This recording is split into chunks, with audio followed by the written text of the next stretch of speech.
Alright, good morning to all of you. So, in the last class, we have discussed various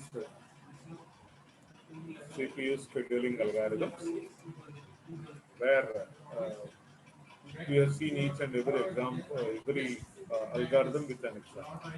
Okay. Now, already we have started discussing thread scheduling. All right. Suppose if your process is having a single thread, in that case, directly it could be executed.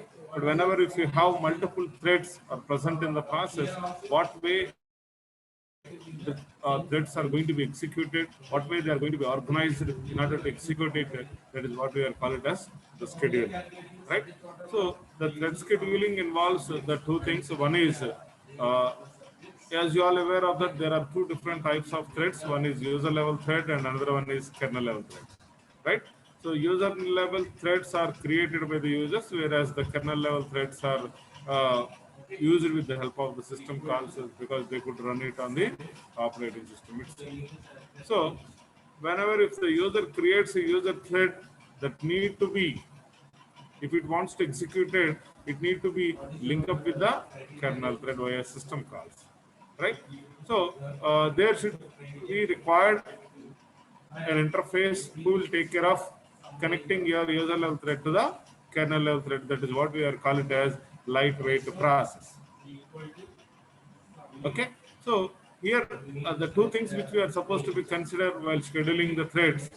First one is scheduling of user level threads to the kernel level threads via lightweight process by the application developer. So how we are going to be connected your user level thread to the kernel level threads. That is first point. Another case is scheduling of kernel level threads. So first point is how do we, because the user level threads cannot directly execute with its own, right? So the kernel level threads by the system scheduler to perform a different unique OS functions.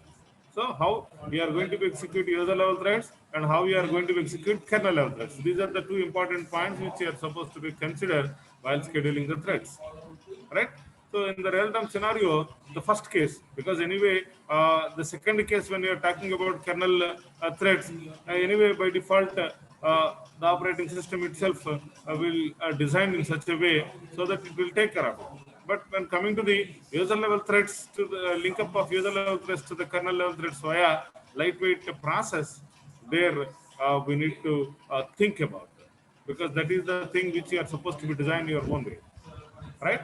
So for this, we need to specify two different levels of control for the user level threads. One is contention scope and another one is allocation domain. So coming to the contention scope means the competition among the user level threads. Say for example, I'll show you the diagram. Uh, Actually, I want to copy it, but forgot it. Yeah.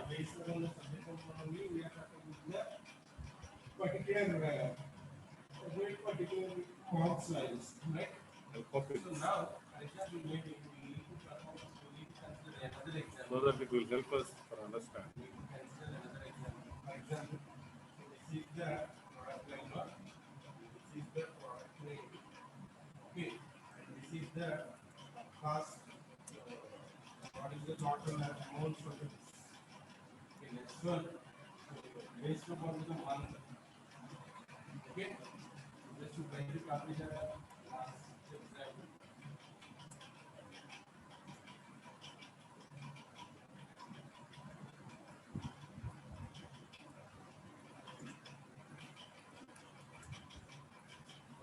Right? So this is actually user level thread and kernel level thread. So this is, there are so many user level thread, multiple threads are created. Each and every thread will will need to be connected to the kernel thread in order to execute it, right? So that could be done with the help of lightweight process. So here to acquire or to get it connected with the kernel thread, there are so many user level threads are participated in the competition, right? So the competition that exists among the user level threads to access the kernel thread or kernel resource is called as contention scope. It's called as contention scope. So it should be defined by the application. So what way the particular user thread is going to be connected to the kernel thread. So the mechanism need to be defined by the application developer via thread libraries. Right? So depending upon the extent of the contention, it is classified as into two categories. One is process contention scope, and another one is system contention scope. Right? Now here the two cases: process contention scope and system contention scope. That is the threads which are present within the single process or the threads which are present in the entire system itself. So here two different cases which we are supposed to be considered. When coming to the process contention scope, the contention takes among the threads within a same process. As I told you, one process may contain any number of threads. Right? So for example, how do we schedule or how do we define a mechanism to handle the multiple threads which are present in the single process? That is what we can call it as process contention scope. So the thread library schedules the high prioritized process contention scope thread to access the resources via available LWS. LWP means lightweight process. The lightweight process means the interface that exists between the user thread and the kernel thread, right? So here only the high priority process contention scopes are allowed to get access. Okay. Anyway, in order to execute your user thread, you need to be connected to a particular kernel thread. So that could be done with the help of LWP. So here, how you are going to be assigned this user thread to the lightweight process is based on the priorities. Okay, this could be done in a process contention scope. That means the set of threads that are exist in a single process. You can assume all this thing is a related to single process. So that is what we can call it as a process contention scope. That is the contention that exists among the several threads which are present in the same process. It is called as process contention scope. Okay, so here we'll follow the mechanism of based on the priorities of the threads, we'll assign it to the available LWP. There might be as much as possible of LWs are available, then only it is possible to avoid the blocking. Because say for example, let us assume that here only one LW is available, 4 user threads are available, 3 kernel threads are. So at any given point of time, if you observe, only one user process may be assigned to the LWP. In turn, it will be connected to the one kernel thread. What about the remaining? Here two kernels are ideal and 3 user threads are ideal. So in order to avoid these kind of situations, usually we'll have as much number of possible of whatever the amount of possible LWPs we can maintain, so that what happens in that case? Suppose if multiple LWPs are available, so each and every time, whenever if a kernel is free and a user thread requests something, immediately it will be allocated to the available LWP so that it will be connected to the kernel. In such a way, we'll manage it.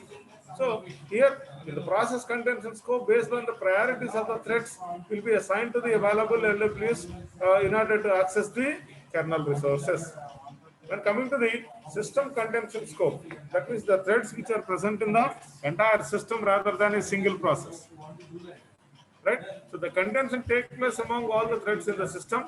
In this case, every SCS thread is associated to each LWP by the thread library and are scheduled by the system scheduler to access the kernel resources. So here we are talking about the system level threads. Okay, so here we'll use the system scheduler rather than our own. We'll use the system scheduler for allowing that particular thread to access the kernel resources.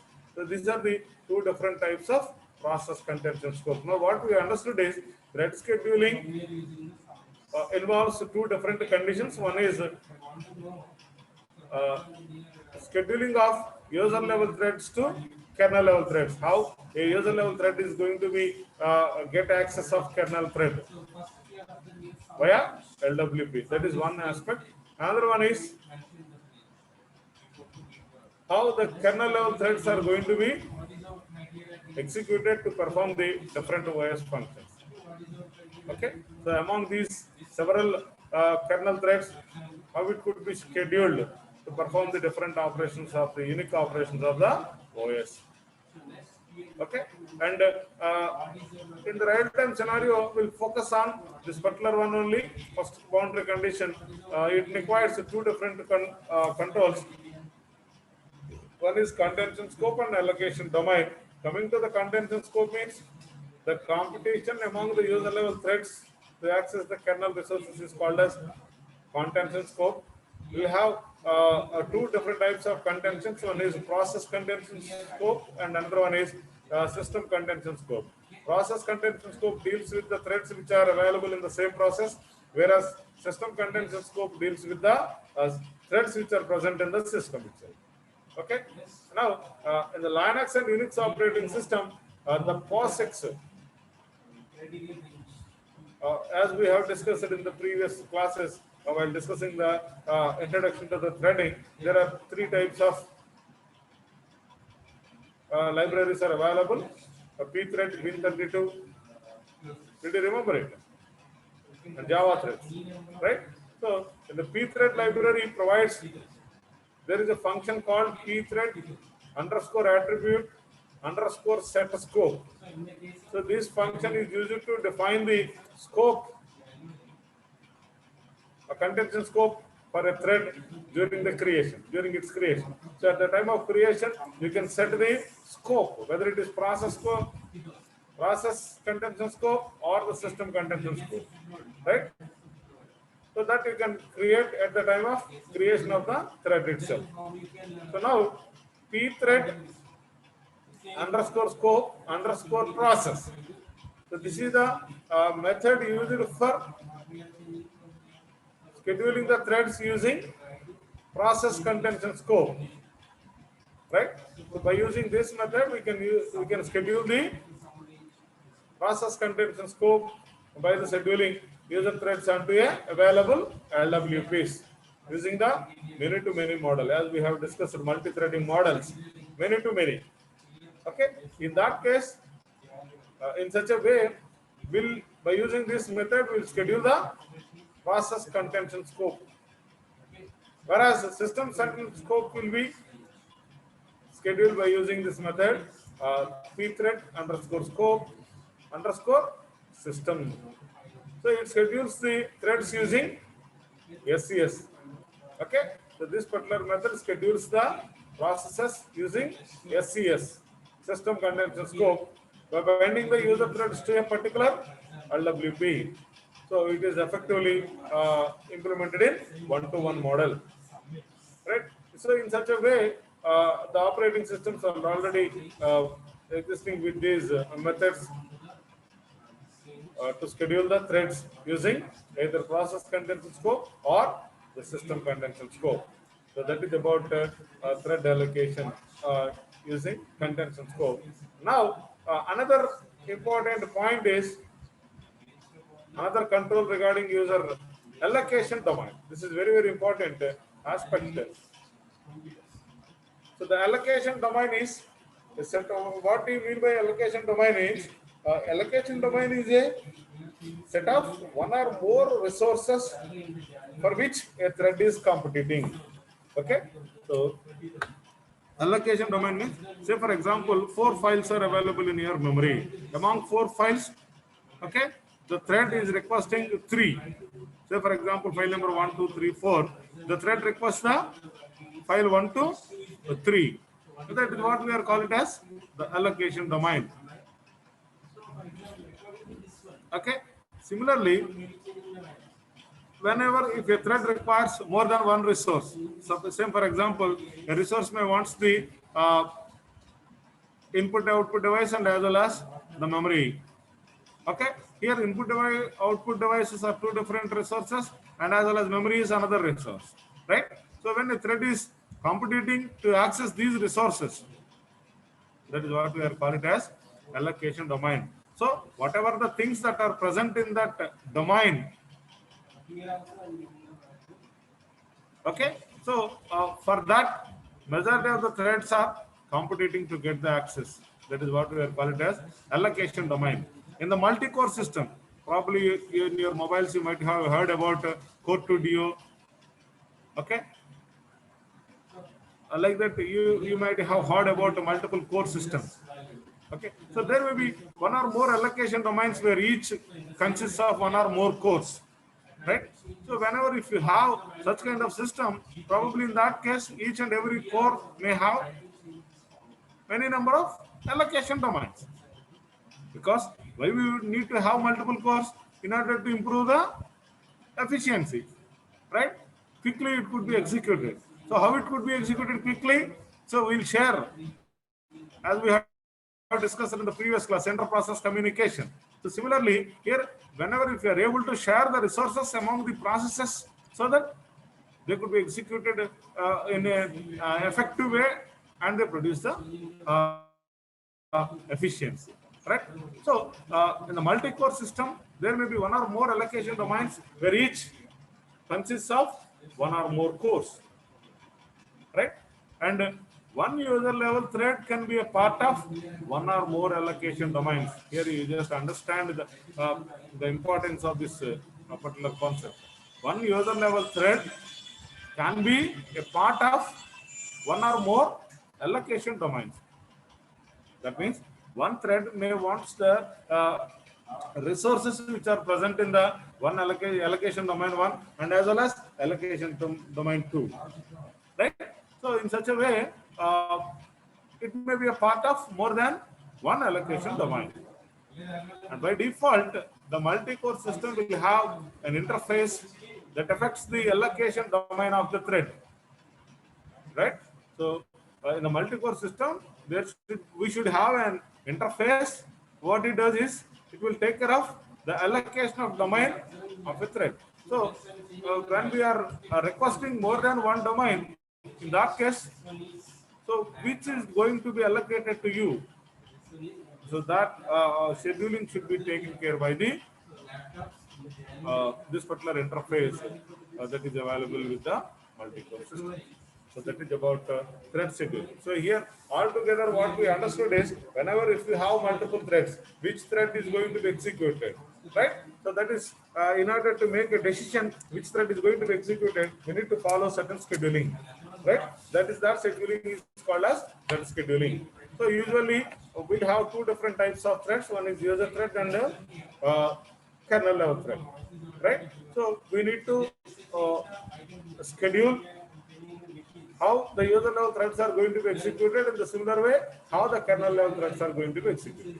As in the processor scheduling, what we understood, with CPU scheduling, what way a process which is present in the queue is going to or how it get a chance to execute in the CPU. Right, that is what we have discussed with CPU scheduling. In a similar way, here also, how the user level threads, because here we have multiple threads, multiple user level threads, and as well as multiple kernel level threads. So how these could be executed, how they got a chance of execution, that is what we are calling as the scheduling, thread scheduling. Right? Hope it is clear to you. Right? Now, coming to the multiprocessor scheduling. Multiprocessor scheduling. The what multiprocessor scheduling means is, usually up to now, what we have discussed, we have a ready queue, okay, where all the processes are placed. Say for example, P1, P3, P5, P2, P6, and so on, right? And we are talking about we'll have single uniprocessor system. So in this, only one processor is present in your system, among these set of processes which are waiting in the queue will get a chance at any given point of time. Only one process will execute in the CPU, right? So, which process is going to get a chance in order to execute in the CPU? For that, we have developed different scheduling algorithms, right? So whatever we have discussed previously, FCFS, JFS, RPF, priority scheduling, all these schedulings are keep this point in brain, and we have developed those algorithms. So here, what is the theme? We have a single processor, and all the irrespective of the type of the process. In the last class, I was explained what is system process, what is user process, what is interactive process, what is batch process. So even though there is a distinction, there are different types of process, but our assumption is all of them are present in the queue, and we'll treat them as same. So in order to avoid this distinction, we have developed two more scheduling algorithms. Those are called as multi-level queue scheduling algorithm and as well as multi-level feedback queue scheduling algorithms. Right? So both of them are coming from the same concept. That is, what it is instead of placing all kinds of processes into the single queue, why can't we maintain different queues which represents different types of processes? Say, for example, all the system process can be placed in the one queue, all the interactive process can be placed in the one queue. Like that, based on the type, they could be categorized into different queues. And each and every queue, so if you are able to place the processes into different queues, what happens in that case? You have the flexibility of designing or selecting an individual scheduling algorithm to process the jobs which are present in a particular queue, right? So in such a way, we have implemented multi-level queue scheduling algorithm, and we found different drawbacks in it.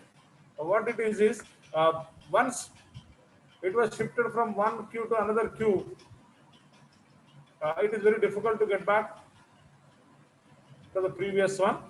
And another one is, whenever if you are using the priorities, fixed priorities among the queues, so always the high priority tasks are get executed, whereas the low priority queue should be in the starvation.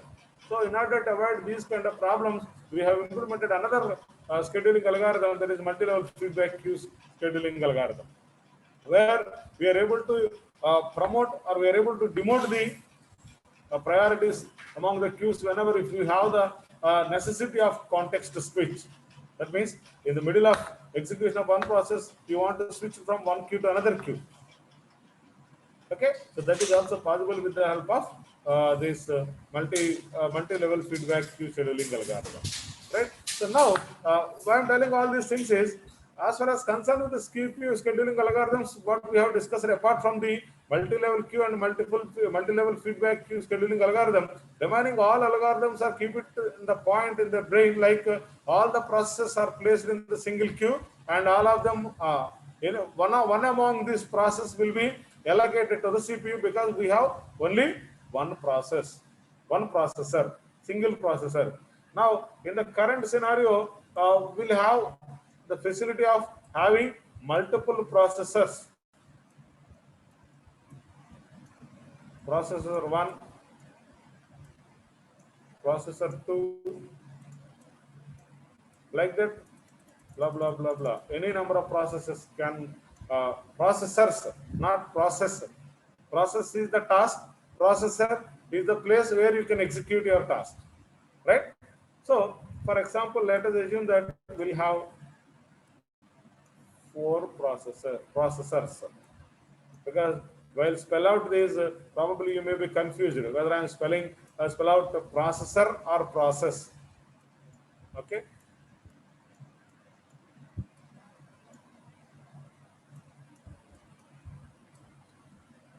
So you have 4 processors and one and a queue. Probably it is one queue, or you are going to maintain different queues. That is your wish. So here whenever if you have multiple processors, now the task is how do you schedule. In the case of single processor and single queue, we have implemented scheduling algorithms. But in the case of multiple processors, and if you are maintaining single queue for it, how do we implement the scheduling? Or if you maintain a different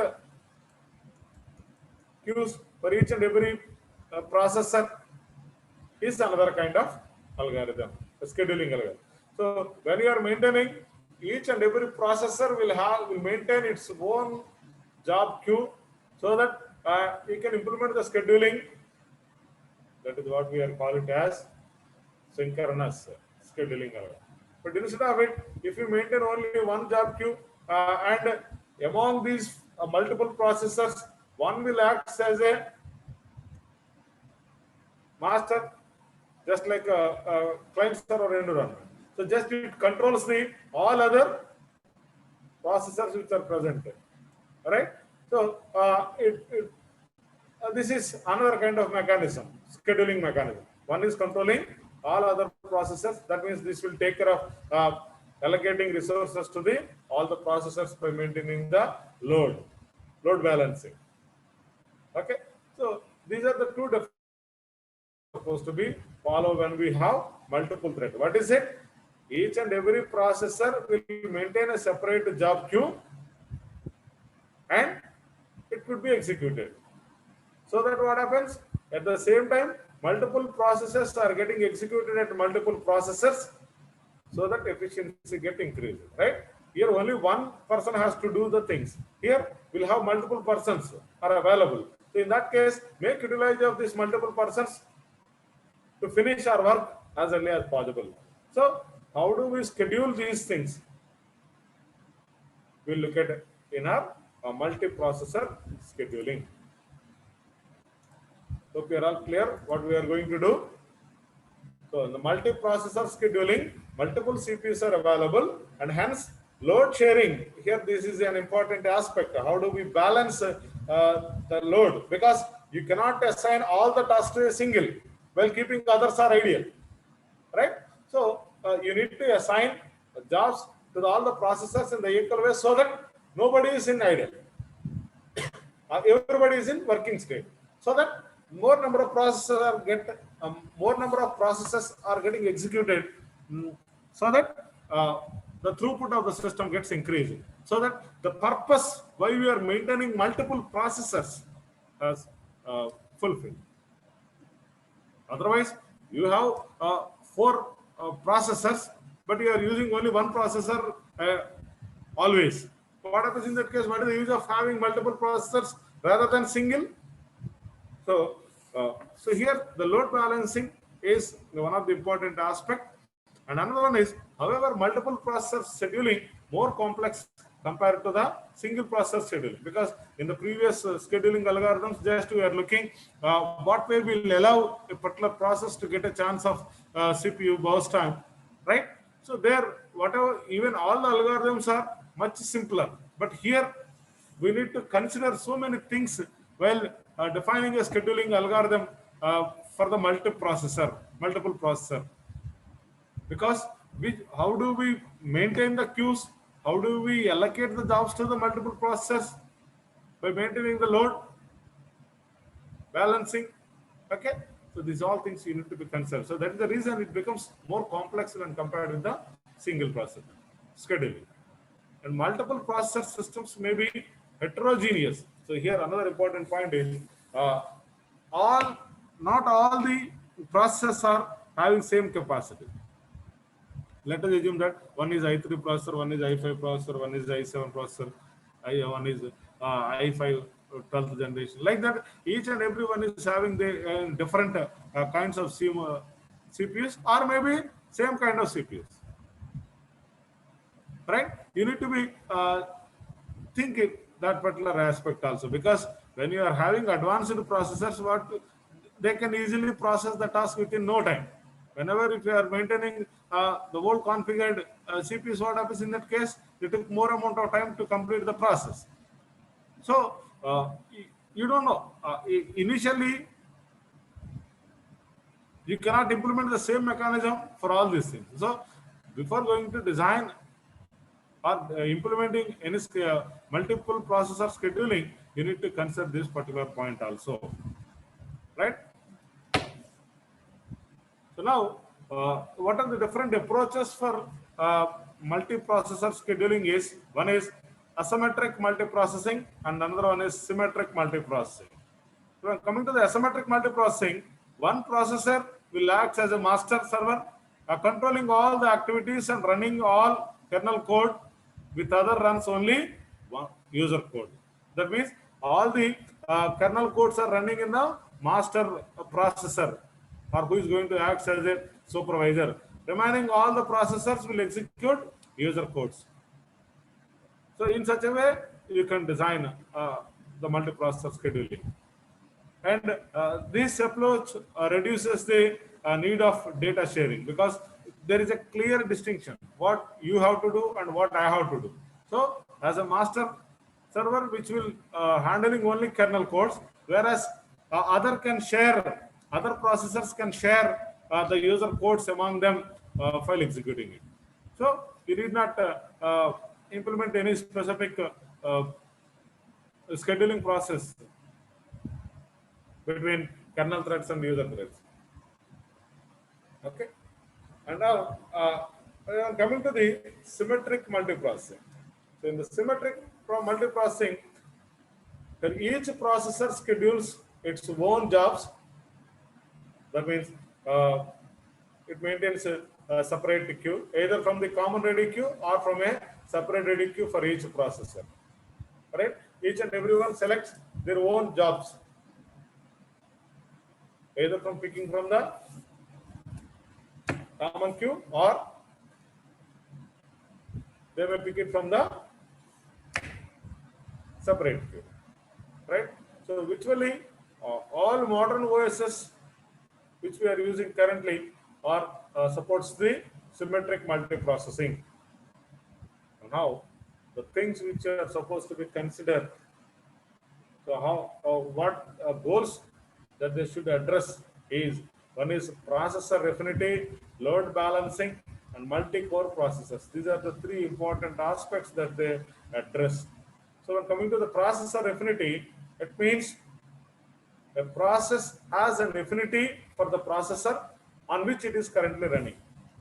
So usually, generally, affinity means the closeness. Suppose we can observe practically when two people are become thick friends. When they will become thick friends, their ideas probably are similar. Uh, the way which they're thinking about a particular problem may be similar, right? So because of certain commonalities, they'll become thick friends. So that is what we are calling as an affinity, right? Here also, the processor affinity means a process has an affinity which is currently being running on the particular processor, right? So processor contain cache memory. As I told you while explaining the general memory organization, like we'll have the three different types of memories are available in the computer system. One is primary memory, secondary memory, and the third one is cache memory, right? So coming to the cache memory, what is the need of this cache memory? Whatever the data that is frequently used by the processor, that data will be stored in cache memory. I'll show you diagrammatically how it could be.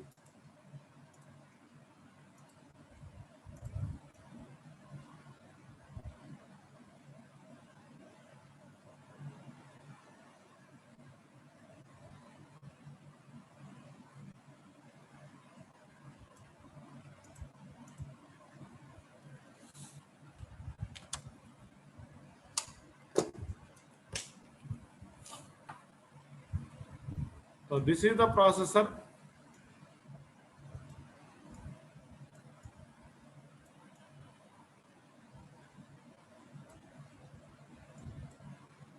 This is main memory.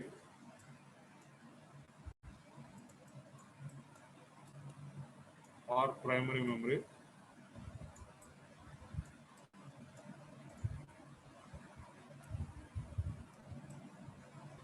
Okay, there is a connectivity between these two, and we'll have secondary memory.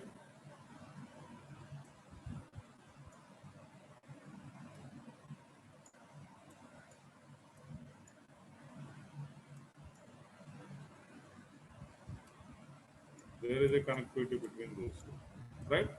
So which is having less capacity when compared with the secondary memory. So that is the reason whenever if you want, always the user programs are stored in secondary memory. Okay, if you want to execute it, you need to be physically loaded from secondary storage to main memory. Okay, and then you'll get a chance of executing your application by the processor. While executing these tasks, okay, each and every time, suppose some particular part of data is frequently needed by the processor. Okay, what happens in that case? It need to be accessed here, and after completion of this, like that, there are too many switches that exist between these two. So in this case, what happens is sometimes the main memory, because of lack of availability of space, probably it may be swapped out to the secondary storage. In that case, what happens? It requires more amount of time to restore or reload the content from secondary to main memory. So in order to avoid the time gap, what people have developed is cache memory, which is more expensive when compared with other two memories, right? It is also having similar kind of connectivity that exists between these two, right? So whatever the content that was frequently accessed by the processor, that will be stored in the cache memory, so that it avoids the unnecessary reloading from the secondary to main memory and main memory to processor. Because whenever it requires, directly get access from the cache memory. Okay, so, and this is maintained for a period of time. After that, if the processor don't want to access any part of the code, that will be redirected to the main memory. In turn, it will be redirected to the secondary storage.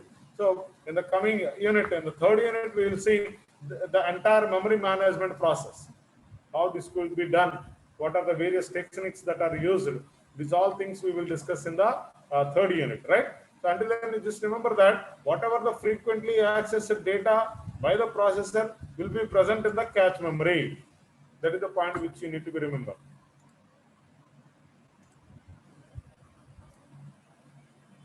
All right. So every processor contains some cache memory, which speed up the repeated access to the same memory locations, as I told you. If a process switches from one processor to another processor, okay, if a process is executing in the current process,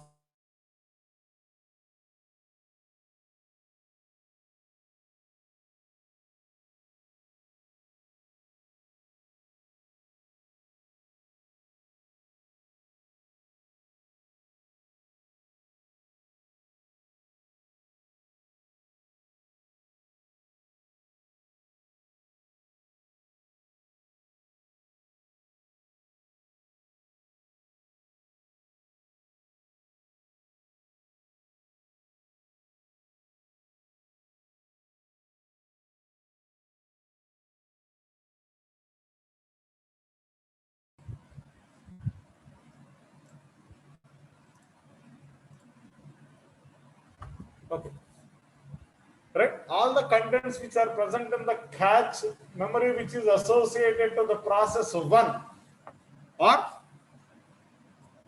deleted, and freshly it will be loaded in the processor where you want to shift it to.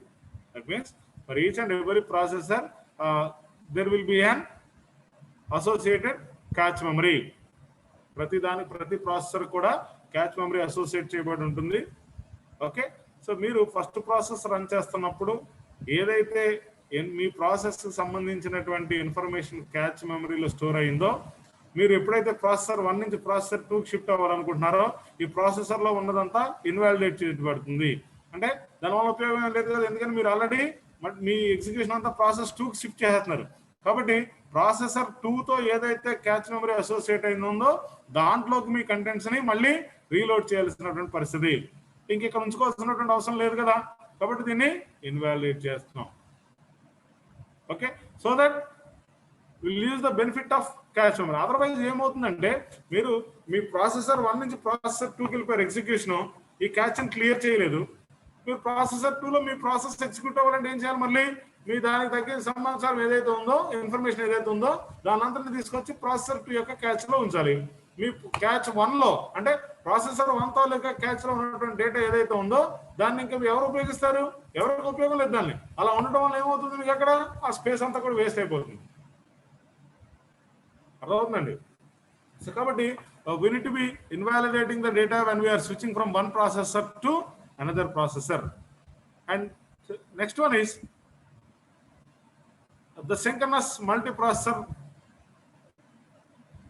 scheduling systems attempts to keep the processes on the same processor via processor affinity. So ఏదైతే ప్రాసెస్లు ఒక particular process లో run అవుతున్నాయో ఇది SMP అనేటువంటి scheduling ఏం చేస్తుంది, always it try to execute the processes in the processor where it is running currently using via processor affinity. There are two types of processor affinities. One is soft affinity and hard affinity. So when soft affinity occurs is when the system attempts to keep the processes on the same processor but makes no guarantees. So అది ప్రయత్నం చేస్తుంది ఒకే ప్రాసెస్లో అన్ని ప్రాసెస్ని ఆ particular ప్రాసెస్లో execute చేద్దామని, but it may be succeeded or it may not be succeeded. So such kind of affinity is called as soft affinity. When coming to the hard affinity, it occurs in which a process specifies that it is not to be moved between processors. So the hard affinity will fix. So this is the processor which you are going to be execute. There is no possibility of moving one processor to another process. Hard coding, soft coding. Hard coding అంటాం కదా, hard code అంటే ఏంటి అర్థం, ముందే మనం fix చేస్తాం ఏం జరగాలనేటువంటిది, ఇంకా దాని ప్రకారమే జరుగుతుంది అంతే, దాంట్లో మార్పు ఏమి ఉండదు. సో అట్లాంటి దాన్ని ఏమంటాం మనం, హార్డ్ డెఫినిటీ అంటారు, అంతే కదా. హార్డ్ కాపీ అంటారు. హార్డ్ కాపీ ఏంటంటే ప్రింట్ అవుట్, అది ఏదైతే ఒకసారి మీరు ప్రింట్ చేస్తారు ఇంకా దాంట్లో ఏమైనా మోడిఫికేషన్ చేయడం కుదురుతుందా, కుదరదు. అదే సాఫ్ట్ కాపీలో అనుకోండి ఏం జరుగుతుంది, you can change, you can modify your self, right. So just that is the difference, and that is one aspect. And another one is load balancing. How do we balance or how do we allocate the processes to the n number of processes without, that is what we are calling as load balancing. So this is an important aspect, especially in multiprocessor system, because one processor won't be sitting idle where another process is overloaded. So systems using a common ready queue are naturally self-balancing. As previously, we never discussed this concept of balancing because we have a single queue and we have a single processor. So then there is no need of discussing about the load balancing. But in our modern systems also, whenever if you are maintaining a single ready queue, naturally it is self-balancing and do not need any special handling. So most of the systems, however, maintain a separate ready queues for each processor. When you are maintaining single processor, single ready queue, then anyway, naturally there is some system maintained self-balancing mechanism. But in our modern systems, they are maintaining each and every processor will maintain its own ready queue. So then the problem arises. So how do we balancing is it can be achieved through different two types of migrations. One is push migration and another is pull migration. So push migration involves a separate process that runs periodically and moves process from heavily loaded processor onto less load ones. So what happens in that case is a separate process which will supervise what are the processes which are present in the ready queue. So suppose processor 1 యొక్క ready queue check చేసుకుంటుంది, check చేసి ఏం చేస్తుంది, అసలు అందులో ఎప్పుడు execute కానటువంటి process అందులో ఉండిపోవచ్చు. ఎందుకని మిగతా process suppose priority scheduling follow అవుతారు అనుకోండి, ఏం జరుగుతుంది అక్కడ, ఏ ప్రాసెస్కి అయితే హైయెస్ట్ ప్రయారిటీ ఉంటుందో వాటన్నిటిలో అవన్నీ ఫస్ట్ ఎగ్జిక్యూట్ అవుతాయి. సో అలా ఎగ్జిక్యూట్ అవుతున్నప్పుడు లోయెస్ట్ ప్రయారిటీ ఉన్నదానికి ఛాన్స్ రాదు. కాబట్టి ఇక్కడ ఒక సెపరేట్ ప్రాసెస్ రన్ అవుతుంది. ఏం చేస్తుంది, ఆ ప్రాసెస్ యొక్క పని ఏంటంటే ఎవ్రీ 200 milliseconds కి వెరిఫై చేసుకుంటూ ఉంటుంది whether all the jobs are getting priority or not. So if it founds, if any one of the process which will not get its turn, what happens in that case, instead of keep it in that ready queue, if it is possible to allocate it to some other process which is ideal, so that what happens, even though it is having low priority, it could be executed with the other processor. So that is what we are calling it as push migration. Will implement the migration via push, direct తోసేస్తాం బయటికి, తోసేసి వేరే వాళ్ళకి up చెప్తాం, వాళ్ళు చేయమని చెప్తాం. అలాగే pull migration. Pull migration అంటే పుల్ అంటే ఏంటి, లాగడం. ఎక్కడి నుంచి లాక్కుంటాం, whenever if you are ideal, will pull the processes from the other processors ready queue. So that is pull migration. So these two are two different types of balancing mechanisms. Okay, these two are not mutually exclusive. Very soon we'll see in the inter-process communication, we'll discuss about the mutual exclusion and all. Okay, and multi-core processors. So this we will discuss in the next class. So as of now, what we have discussed is multiprocessor scheduling. So when we are having multiple processors, how do we allocate the processes to the different processor? So in that we have discussed about asymmetric multiprocessing and symmetric multiprocessing. So and the factors that we are supposed to be addressed is processor affinity and load balancing. What way we will balance the load and what way we will maintain the affinity via processor affinity. Okay, these things which we have discussed. In the next class, we'll see the multi-core processors. This is another aspect, multi-core, not multiple processors. That means if your system is having multiple core, dual core, core to duo, right, like that. So what way we can handle such kind of processors, right? So that you can discuss in the next class, and then we will think about inter-process communication. Already we have discussed about the inter-process communication, just basic structure. Now we will see what are the various problems that are arised while implementing inter-process communication and what way we can solve, what are the various methods are available to solve the problems, the classic problems of inter-process communication. Okay, so these things we will discuss in the next class, right? Hope you are all clear with all these points. Still, if you have any queries, you can ask.